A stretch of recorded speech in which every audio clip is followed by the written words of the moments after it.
Hello everyone, this is Deborah from Project Meditation 2011.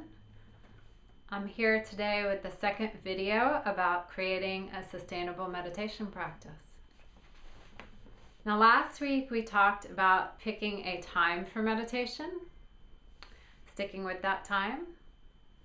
This week we're going to talk about setting the mood for meditation, picking a place for meditation, and some of the basics of getting started with meditating.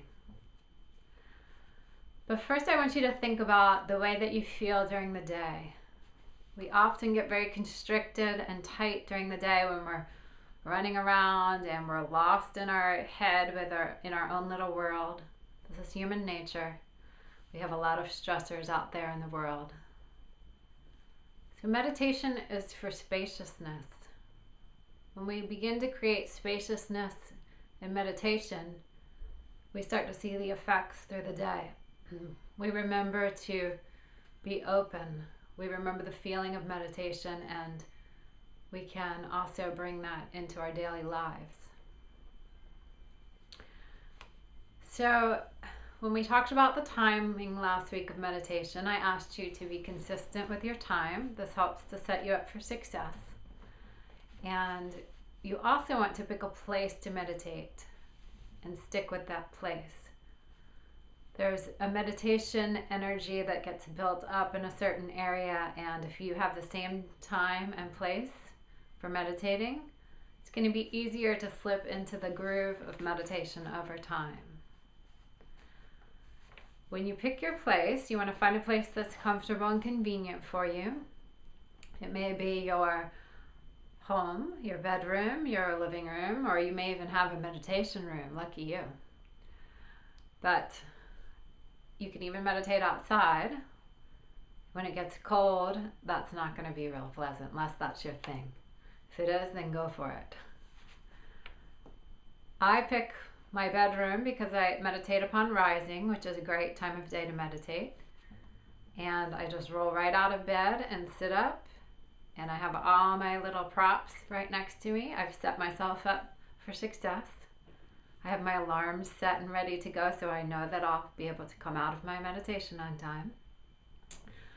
So let's imagine this scenario.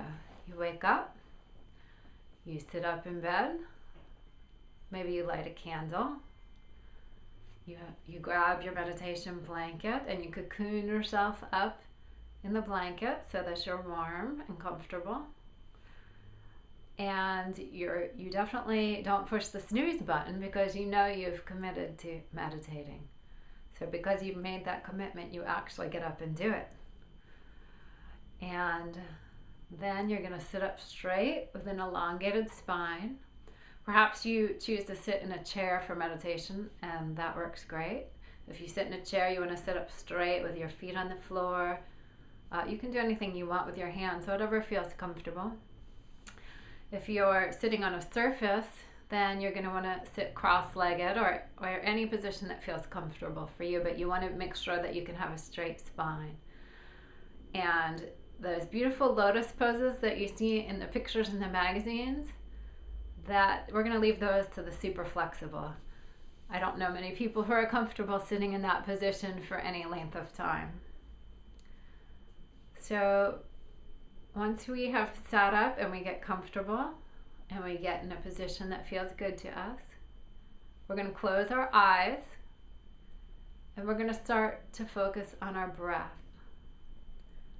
We're going to drop down into our body, get out of those busy little heads of ours, and we're going to breathe in through the nose and out through the nose. We're going to develop a rhythm to our breathing. We're going to pay attention to our breath. We're going to enjoy our breath. Listen for your breath. And as you start to focus on your breathing, you're going to notice that your heart rate slows down, your nervous system gets calmer, and your brain waves might even start to slow down. So all this just by focusing on the breath. So you can see that benefits are already starting to happen just in the initial focusing on the breath in the meditation. What may start to happen is you may want to fidget. And this is going to be part of your practice to learn to not fidget during meditation. Everything's going to start to itch. Any pain that you have might feel amplified. And now if you're in a lot of pain, I do recommend that you get into a spot that feels comfortable. We don't want to cause any injury because you're feeling excruciating pain. And that's not going to work for meditation either. But little pains or itching that might come up, you want to try to ignore that, and it will get easier over time. This is part of training our minds to focus, to be silent. So at this point, we're going to want to start to let everything go. Any thoughts that come into our mind, we're going to let them go. Again, any fidgeting that comes up, we're going to try to let that go. And we're going to continue to do this in an open meditation. Well, some of you may prefer a more structured practice, and that's just fine. I prefer focusing on my breath and my body and then allowing my meditation to be open. You can let me know what works for you, or if this seems to be difficult for you, you can maybe start with a more structured meditation and then move into a more open meditation in the future. So we're letting go of everything and remembering that meditation is for spaciousness. So I want you to think big, think open, think expansive.